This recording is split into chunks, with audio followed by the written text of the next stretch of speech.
Friends, अभी हम wave देखने वाले हैं।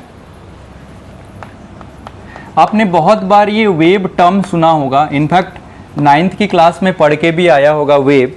तो वेव है क्या चीज़? वेव एक फिनोमिना है जो एनर्जी एंड मोमेंटम और साथ ही साथ और भी इंफॉर्मेशन को एक प्लेस से दूसरे प्लेस ट्रांसफ़र करती है without transferring of particle of medium.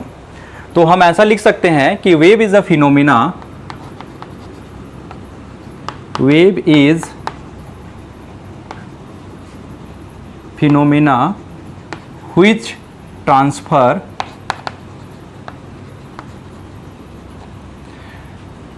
energy, momentum and information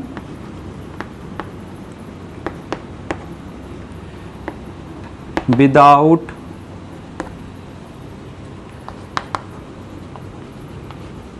transfer of particle of medium, particles of medium. Medium के पार्टिकल को बिना ट्रांसफर किए ये सब चीज़ें ट्रांसफर कर सकती है, energy, momentum and information. Information का नाम मैंने इसलिए लिया क्योंकि जब हम इंफॉर्मेशन टेक्नोलॉजी की बात करते हैं तो वहाँ वे भी जो इंफॉर्मेशन पास होती हैं in the form of wave pass होती हैं। तो ये ध्यान देने वाली बात है कि जो वेव है वो इस तरीके से होती है। अब वेव दो टाइप से होती है। एक वेव का नाम हम इस तरीके से लिख सकते हैं, mechanical wave, mechanical wave, and दूसरा इलेक्ट्रोमैग्नेटिक वेव। ये जो मैकेनिकल वेव हैं इनका क्या मीनिंग है? ये जो मैकेनिकल वेव हैं उनको मीडियम की आवश्यकता होती है। मैकेनिकल वेव को मीडियम की आवश्यकता होती है। लेकिन व्हाट अबाउट इलेक्ट्रोमैग्नेटिक वेव? तो इलेक्ट्रोमैग्नेटिक वेव स्टार्टिंग में लोगों का ये मानना था कि जो इलेक्ट्रोमैग्नेटिक वेव होती हैं उसको भी मीडियम की आवश्यकता होती है और उस मीडियम का नाम उन्होंने ईथर दिया था। लेकिन बाद में जब 1905 की अगर हम बात करें, जब अल्बर्ट आइंस्टीन साहब ने स्पेशल थ्योरी ऑफ रिलेटिविटी निर्माण किया, तब हमें ये क्लियर हुआ कि उसमें जो थ्योरी आई उसके अकॉर्डिंगली ईथर की कल्पना को पूरी तरीके से काल्पनिक माना गया और उसका कोई भी एग्जिस्टेंस है उस पर मना कर दिया गया कि आज के डेट पे ईथर का कोई एग्जिस्टेंस नहीं है।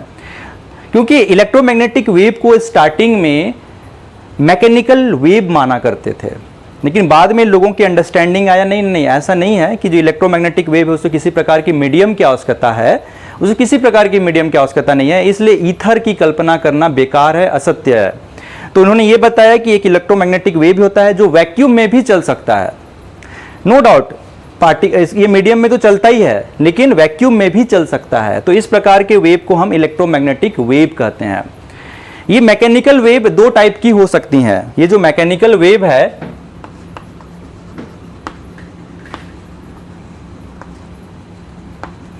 वो दो टाइप की हो सकती हैं। पहला ट्रांसवर्स वेव एंड दूसरा लॉन्गिट्यूडनल वेव। अगर मैं ट्रांसवर्स वेव की बात करूं तो आपने देखा होगा कि अगर एक शांत जल है उसमें अगर एक पत्थर, एक स्टोन फेंक दिया जाए, स्पेशली जब आप तालाब के किनारे बैठे हो, एक छोटा सा पत्थर उठाए और फेंक दिए ऐसे, तो आप देखेंगे कि रिपल डेवलप होता है। तो जो रिपल है वो एक वेव के फॉर्म में डेवलप होता है। उस टाइप के वेव को हम लोग क्या बोलते हैं? Transverse wave. लेकिन हम अगर लॉन्गिट्यूडनल वेव की बात करें तो लॉन्गिट्यूडनल जो वेव होता है वो साउंड वेव होता है। साउंड से एक प्रेशर जनरेट होता है और इसके सामने जो मीडियम, जो एयर मीडियम है, उसमें एक रेयरफैक्शन एंड कंप्रेशन डेवलप होता है। तो इस तरीके से वेव को हम लॉन्गिट्यूडनल वेव कहते हैं। और ट्रांसवर्स वेव किसको कहते हैं? जो हमारा वाटर में डेवलप होता है उसको हम ट्रांसवर्स वेव कहते हैं। हम स्ट्रिंग में डेवलप होता है उसको ट्रांसवर्स वेव कहते हैं। इसका फॉर्म कैसे दिखता है? इस तरीके से।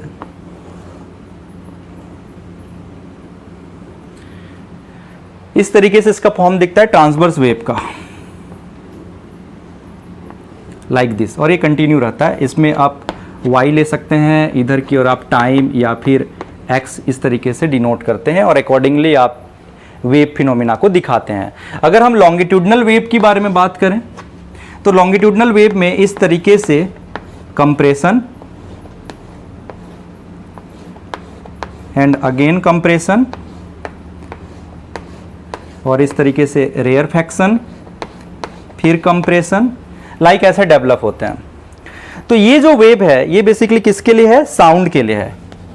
ये साउंड वेव इसी तरीके से डेवलप होते हैं, जिसको हम बोलते हैं लॉन्गिट्यूडनल वेव। ये जो लॉन्गिट्यूडनल वेव है इस तरीके से दिखते हैं, इसको बोलते हैं रेयरफैक्शन, और इसको बोलते हैं कंप्रेशन। यहां पे ये जो आपको हाईएस्ट पॉइंट नजर आ रही है इसको बोलते हैं क्रेस्ट, और ये जो लोएस्ट पॉइंट आपको नजर आ रही है इसको बोलते हैं ट्रॉ। तो इस तरीके से इसका डेफिनेशंस होते हैं। इसमें एक इंपॉर्टेंट टर्म मैं इंट्रोड्यूस करना चाहूंगा जिसको हम बोलते हैं वेव लेंथ।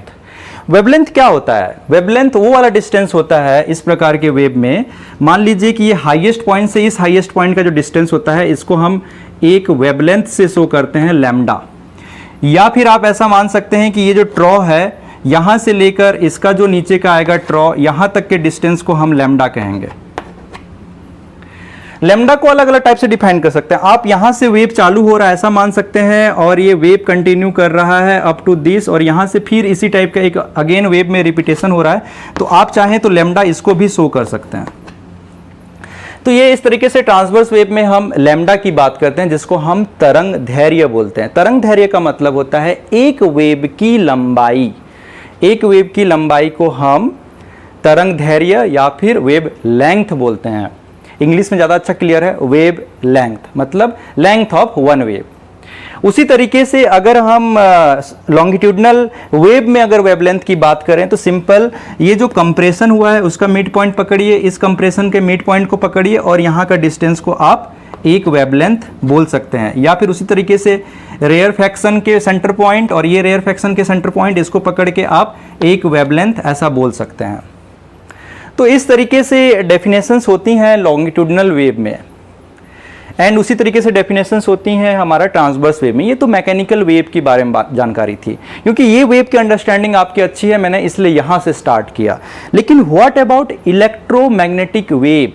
अगर हम इलेक्ट्रोमैग्नेटिक वेव कहते हैं, लाइट क्या है? Electromagnetic wave. लाइट क्या है? Electromagnetic wave. इलेक्ट्रोमैग्नेटिक वेव बोलने से आपको शायद उतना अच्छा फील ना होता हो, लेकिन मैक्सिमम चीजें आसपास में बहुत सारी चीजें हम इलेक्ट्रोमैग्नेटिक वेव से पाला पड़ता है। जैसे हम एक्सरे की बात करें तो आपको लगता होगा कि आपने एक अलग टर्म सुना होगा, एक्स रे, तो आपको लगता होगा ये समथिंग कोई दूसरा रे है, लेकिन रियली अगर देखा जाए तो that is also electromagnetic wave. अगर हम इस तरीके से बात करें यूवी रेज, आपने देखा होगा कि यूवी रे जर्म्स किल करने के लिए भी यूज होता है। जैसे कि अगर आपने अपने घर में देखा होगा तो हम वाटर फिल्टर पे देखते हैं, वाटर फिल्टर पे क्लियरली लिखा होता है यूवी रेज है इसमें, तो यूवी रेज से भी ये गुजरता है। क्यों गुजरता है? क्योंकि जर्म्स को किल करना होता है। तो ये जो यूवी रेज है वो भी क्या है? इलेक्ट्रोमैग्नेटिक रेज है। आपने गामा रेज सुना होगा, अगर आप आसपास में वेल्डिंग दुकान होगा तो आपने देखा होगा कि या तो वो जो वेल्ड बनते हैं, जो वेल्डिंग करने के बाद जो वेल्ड बनता है उस वेल्ड की रेडियोग्राफी की जाती है, वो या तो एक्सरे से करते हैं या फिर गामा रे से करते हैं। तो इस तरीके से x ray, gamma ray, UV ray आपने कई बार सुना होगा। आपने कई बार ये भी सुना होगा कि रेडियो के सिग्नल्स नहीं आ रहे हैं, तो रेडियो वेव जो होते हैं, रेडियो वेव भी क्या है? फॉर्म ऑफ इलेक्ट्रोमैग्नेटिक वेव है। Light no doubt electromagnetic wave है।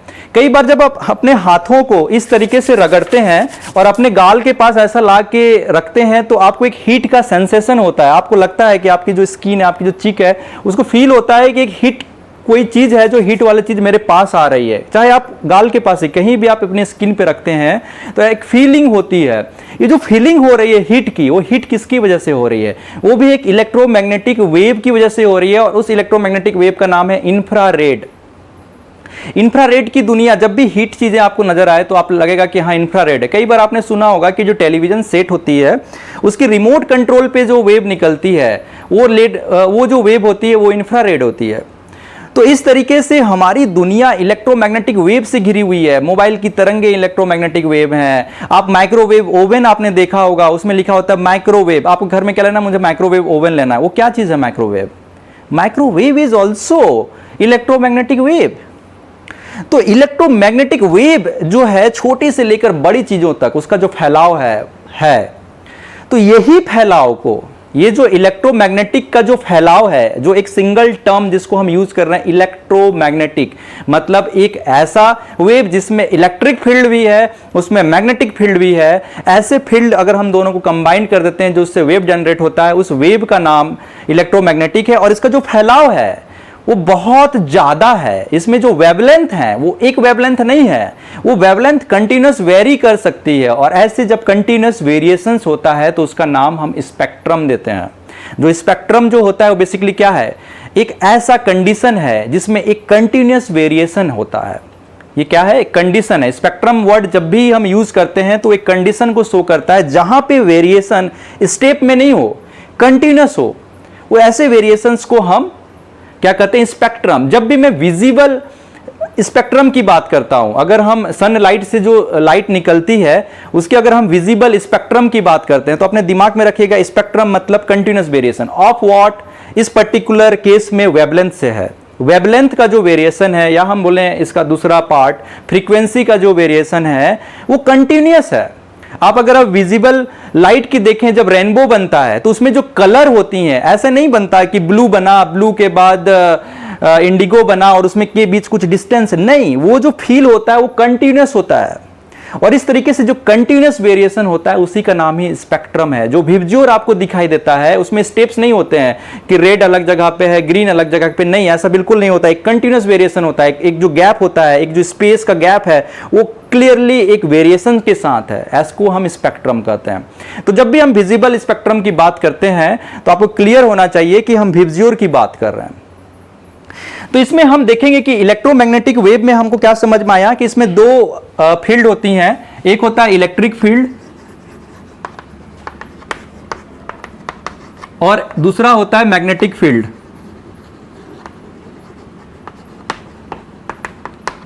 ये क्या चीज होते हैं इस पे अभी ज्यादा स्ट्रेस देने की जरूरत नहीं है। मैं उसका बस आपको एक रिप्रेजेंटेशन दिखाना चाहता हूं सो दैट कि आपकी अंडरस्टैंडिंग बना रहे किसको इलेक्ट्रोमैग्नेटिक वेव कहते हैं। तो समटाइम्स हम लाइट को डायरेक्टली इलेक्ट्रिक फील्ड के फॉर्म में दिखा देते हैं या सिंपली मैग्नेटिक फील्ड के फॉर्म में दिखा देते हैं। तो बेसिकली ये होता कैसा है, ये जो दोनों फील्ड होते हैं आपस में परपेंडिकुलर होते हैं। तो मान लीजिए आपने इलेक्ट्रिक फील्ड को ऐसा दिखाया, ये भी ट्रांसवर्स वेव होते हैं। ध्यान रखिएगा, इलेक्ट्रोमैग्नेटिक वेव जो होते हैं वो ट्रांसवर्स वेव होते हैं। इसमें जो इलेक्ट्रिक फील्ड है वो ट्रांसवर्स होगी, सिमिलरली मैग्नेटिक फील्ड भी ट्रांसवर्स होगी। तो मान लीजिए ये वाई डायरेक्शन है, मान लीजिए ये एक्स डायरेक्शन है और मान लीजिए ये जेड डायरेक्शन है। तो अगर आपने वाई डायरेक्शन में इस तरीके से इलेक्ट्रिक फील्ड को दिखा दिया, ये क्या है? इलेक्ट्रिक फील्ड है। इसका जो डायरेक्शन है इस तरीके से, ये है इलेक्ट्रिक फील्ड।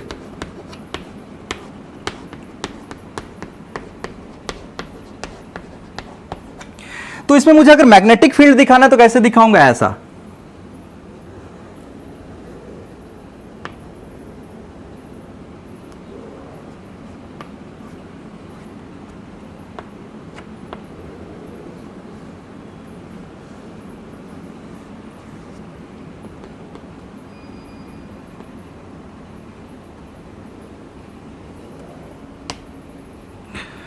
कहने का मतलब यह है कि ये इस डायरेक्शन पे 90 डिग्री पे है, लाइक दिस।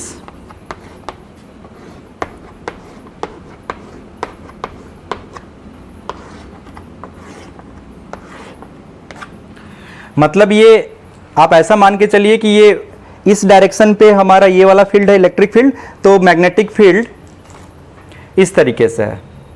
इसको हम बोलेंगे इलेक्ट्रोमैग्नेटिक फील्ड। और इसका जो वेवलेंथ की जो हम बात कर रहे हैं इसकी, ये यही चीज है। अगेन क्रेस्ट से इस क्रेस्ट तक को हम एक वेवलेंथ बोलेंगे। तो ये बात थी इलेक्ट्रोमैग्नेटिक फील्ड की, मतलब इसमें electric field and magnetic field दोनों ट्रांसवर्स फॉर्म में रहते हैं और दोनों परपेंडिकुलर होते हैं। इन दोनों के बीच का अगर हम एंगल देखेंगे तो ये परपेंडिकुलर है। ये एक लोब मान लीजिए, इस लोब और इस लोब के बीच जो एंगल है वो 90 डिग्री का है।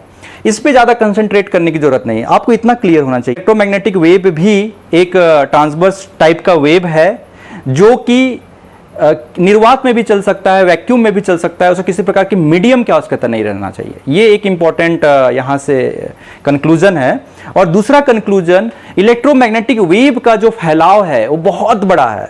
बहुत सारे चीज भी इलेक्ट्रोमैग्नेटिक होते हैं, जैसे एक्सरे, गामा रे, कॉस्मिक रे, तो ऐसे बहुत सारी चीजें हैं जो रेडियो वेव्स होते हैं, माइक्रोवेव्स होते हैं। तो इस तरीके से इलेक्ट्रोमैग्नेटिक वेव होते हैं सभी चीजें। तो अभी देखेंगे कौन कौन सी चीजें इलेक्ट्रोमैग्नेटिक वेव हैं और उनके वेवलेंथ क्या क्या होती हैं, थोड़ी सी उसकी अंडरस्टैंडिंग लेंगे, फिर विबज्योर की अंडरस्टैंडिंग लेंगे। ये जानना जरूरी है फ्रेंड्स। अभी हम इलेक्ट्रोमैग्नेटिक वेव देखेंगे, कितने टाइप के इलेक्ट्रोमैग्नेटिक वेव होते हैं।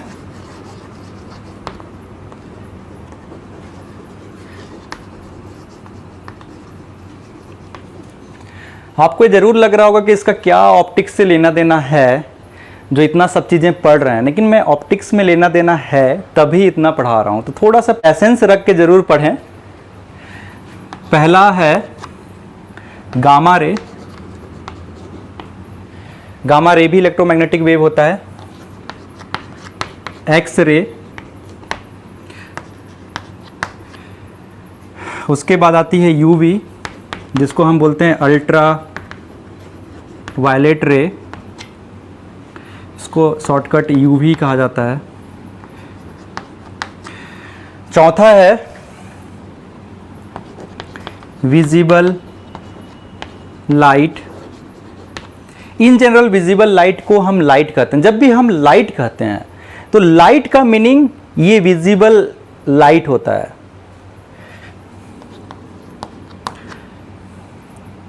पांचवा इंफ्रारेड रे। इंफ्रारेड रेडिएशन या रे को हम ये भी बोलते हैं IR। आपने कई बार ये टर्म सुनेंगे बीच बीच में, IR। तो इंफ्रारेड इसका मतलब होता है। छठवां होता है माइक्रोवेव एंड सातवां होता है रेडियो वेव।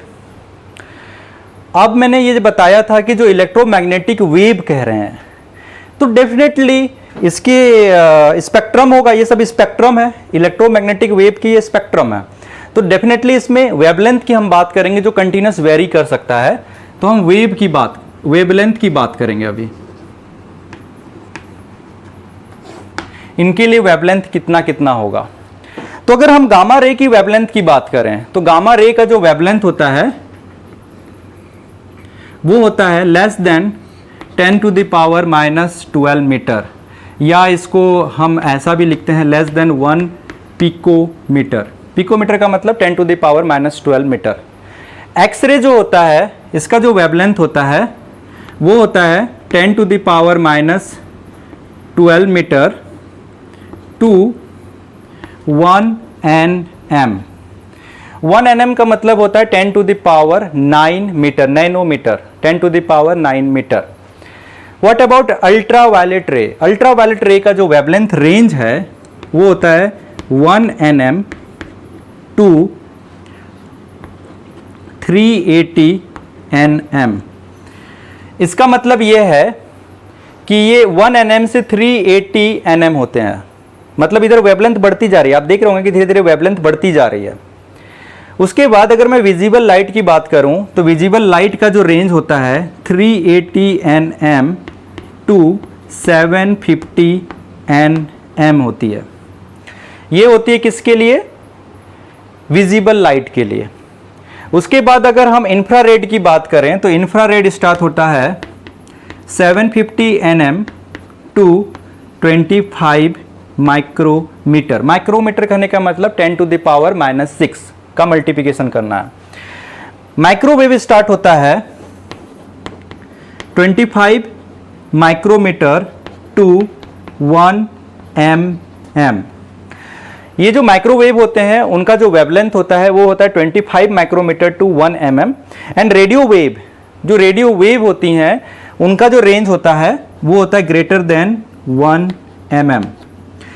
तो इस तरीके से ये बात हो गई वेवलेंथ की। हम किसकी वेवलेंथ की बात कर रहे हैं? क्या हम ट्रांसवर्स वेव की वेवलेंथ की बात कर रहे हैं? नहीं, हम वेवलेंथ की बात कर रहे हैं, इलेक्ट्रोमैग्नेटिक वेव की वेवलेंथ की बात कर रहे हैं।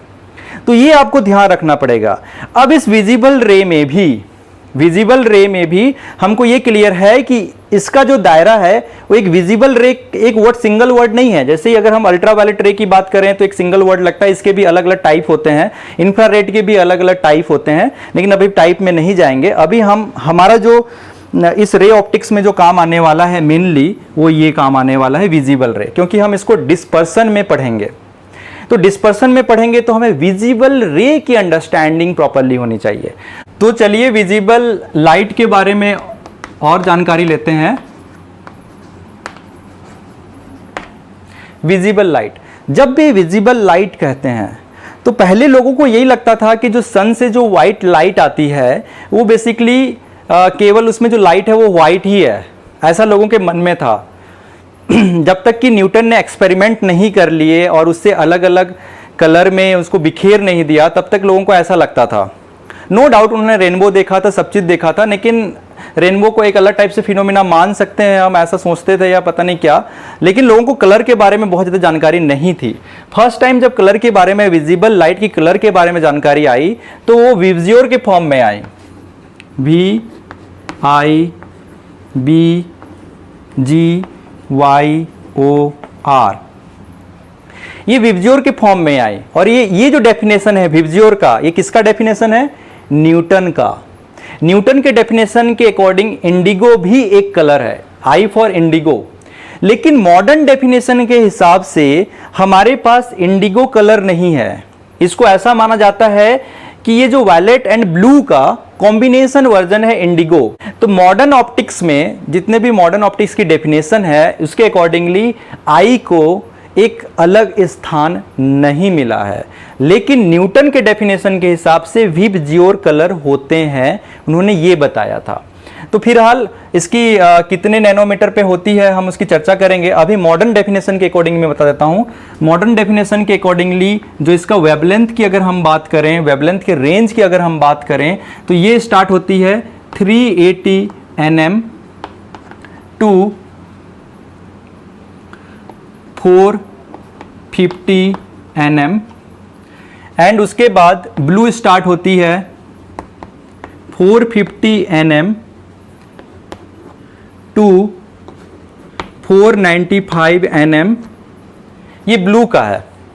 अगर हम ग्रीन की बात करें तो ये स्टार्ट होती है 495 nm टू 570 nm।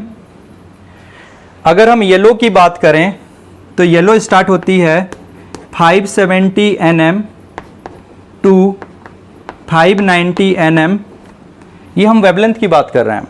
अगर हम ऑरेंज के वेवलेंथ की बात करें तो ये स्टार्ट होती है 590 nm to 620 nm।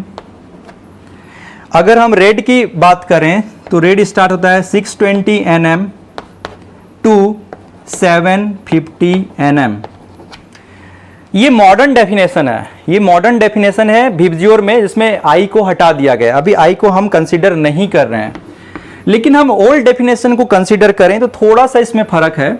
Old definition के हिसाब से ये तो सेम है, इसको चेंज किया गया है। ओल्ड डेफिनेशन में जो न्यूटन का डेफिनेशन था उसके अकॉर्डिंगली इसको दिया गया है 420 nm, और इंडिगो को स्थान मिला है 420 nm to 450 nm।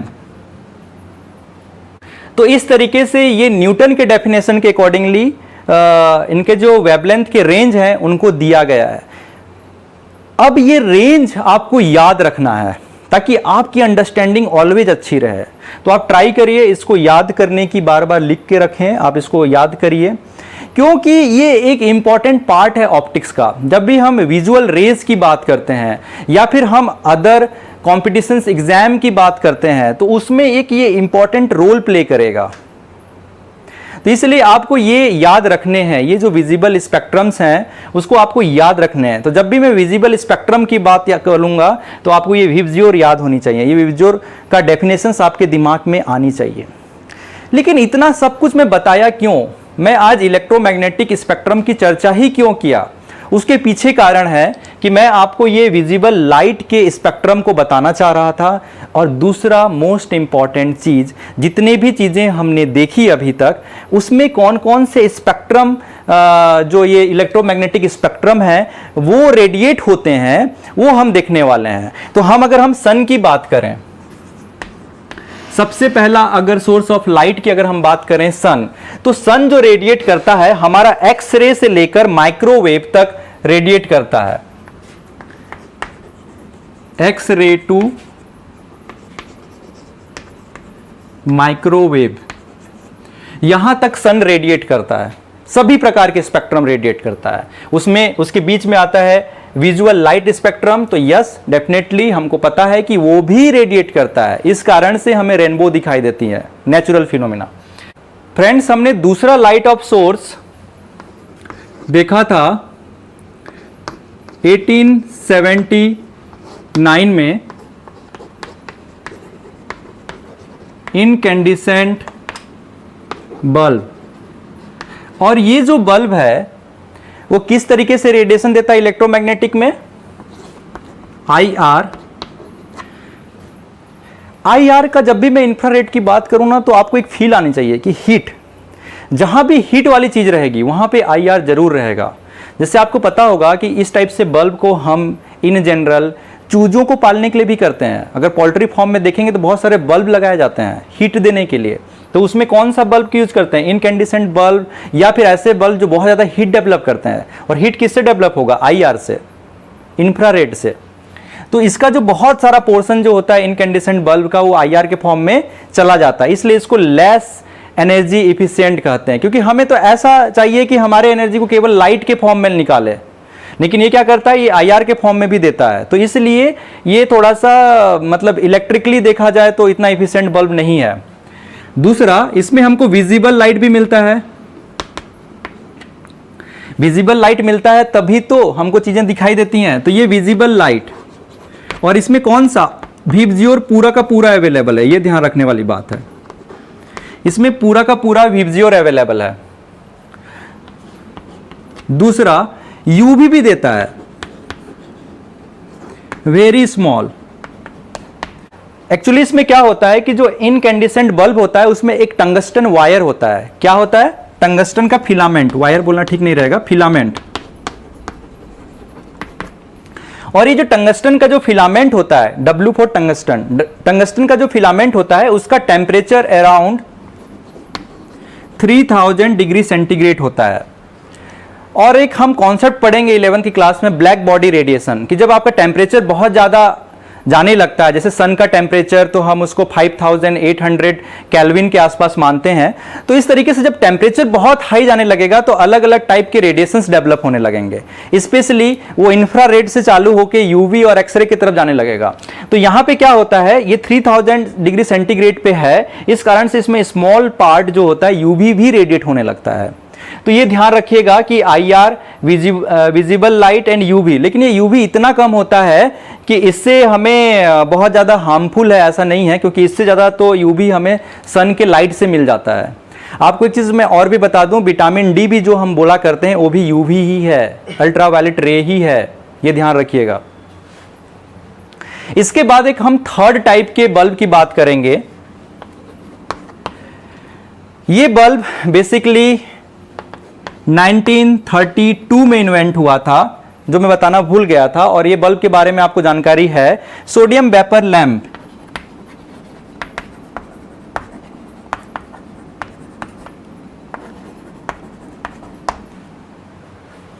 Sodium vapour lamp को 1932 पे फिलिप्स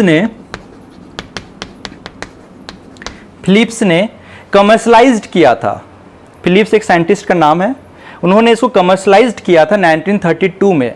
मैं सोडियम वेपर लैंप को क्यों डिस्कशन करना चाहता हूं, क्योंकि आपने देखा होगा कि आज भी हमारे ओल्ड स्ट्रीट्स में जहां पे लाइट रिप्लेस नहीं किए हैं, सोडियम वेपर लैंप दिखाई देते हैं। सोडियम वेपर लैंप एक बल्कि शेप का होता है और येलो कलर का लाइट डेवलप करता है। इससे जो लाइट निकलती है वो येलो कलर के लाइट निकलते हैं।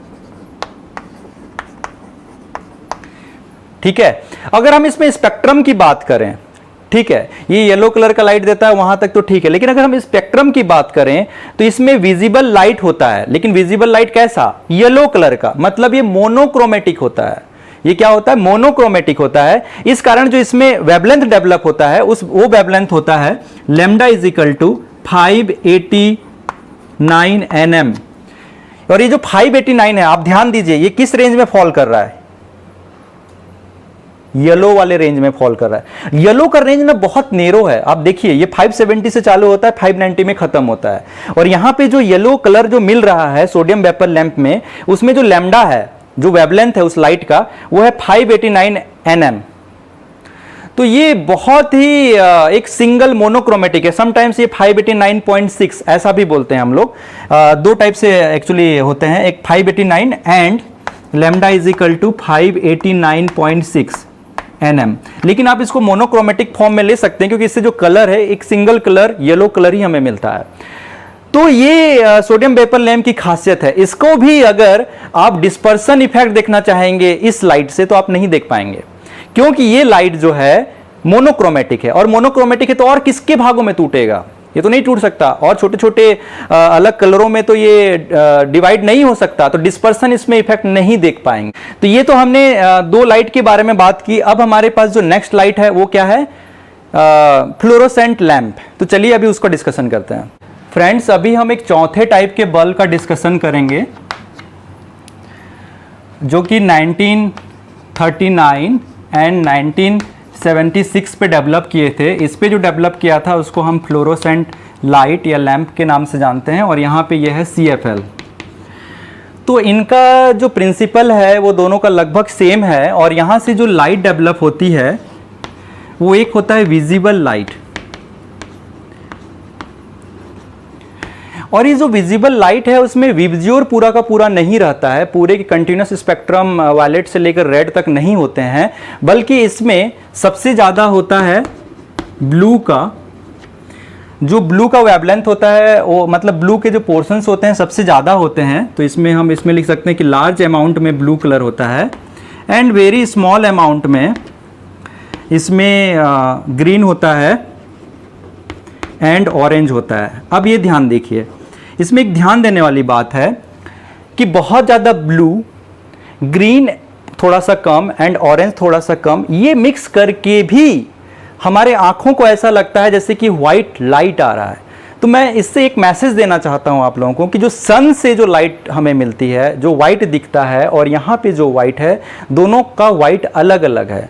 भले ही हम वाइट को कंपैरिजन ना कर सकें, लेकिन एक चीज़ क्लियर है कि जब टाइड का एग्जाम्पल देता है तो उसमें दो अलग अलग वाइट दिखाता है, एक थोड़ा सा मटमैला वाइट, एक वाइट। उसी तरीके से आप मान के चलिए कि इनकैंडिसेंट बल्ब से जो लाइट डेवलप होती है उसका लाइट का वाइट अलग है, वाइटनेस अलग है। सन से जो आ रहे हैं उसका वाइटनेस अलग है, CFL से जो आ रहा है उसका वाइटनेस अलग है, LED से जो आ रहा है उसका वाइटनेस अलग है। तो वाइट भी कई प्रकार की होती है। अब जब आप कोई गाड़ी चूज करते हैं ना, तब भी वहां पे देखेंगे कि व्हाइट की अलग अलग टाइप आती हैं। तो सिमिलरली ये भी व्हाइट का है, हमें आंखों को कैसा व्हाइट दिख रहा है उस पर भी डिफरेंस है। ये होती है विजिबल लाइट। उसके बाद इसमें जो सबसे इंपॉर्टेंट है, लैम्डा रेड बिल्कुल नहीं होता या बहुत नहीं के बराबर होता है। तो लाल की, इसमें जो लाल कलर होता है नहीं होता है, तो इसलिए इंफ्रारेड भी इसमें नहीं होता है। इंफ्रारेड ये प्रोड्यूस नहीं करता है, हाँ, लेकिन यूवी प्रोड्यूस करता है। ये जरूर यूवी प्रोड्यूस करता है क्योंकि इसका जो फिनोमिना है वो यूवी है। यूवी ये प्रोड्यूस करता है, CFL यूवी प्रोड्यूस करता है।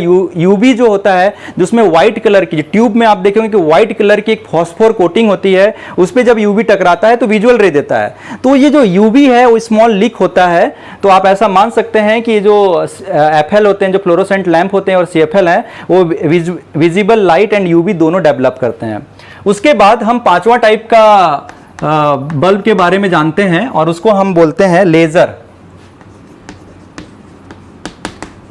लेजर का डेवलपमेंट 1960 में हुआ था, और लेजर हमको पता है कि ये अलग अलग टाइप के आ सकते हैं। तो लेजर जो होता है वो तीनों रेंज में आता है, वो यूवी लेजर भी आते हैं, विजिबल लेजर भी आते हैं एंड इंफ्रारेड लेजर भी आते हैं। तो ये तीनों रेंज में आते हैं लेजर। एंड उसके बाद आता है हमारा छठवां, 1962 पे हम लोगों ने ये देखा था एलईडी। ये जो एलईडी होते हैं, ये एलईडी विजिबल रेंज वाले होते हैं और इसमें ऐसा नहीं है कि विजिबल रेंज है। इसके जो मुख्य होते हैं रेड, ब्लू, ग्रीन, इस तरीके से होते हैं और इनके कॉम्बिनेशन से बहुत सारे वाइट कलर या समथिंग कुछ और भी बना सकते हैं। तो ये विजिबल रेंज में इस टाइप से होते हैं। और एलईडी जो होता है वो भी यूवी डेवलप करता है।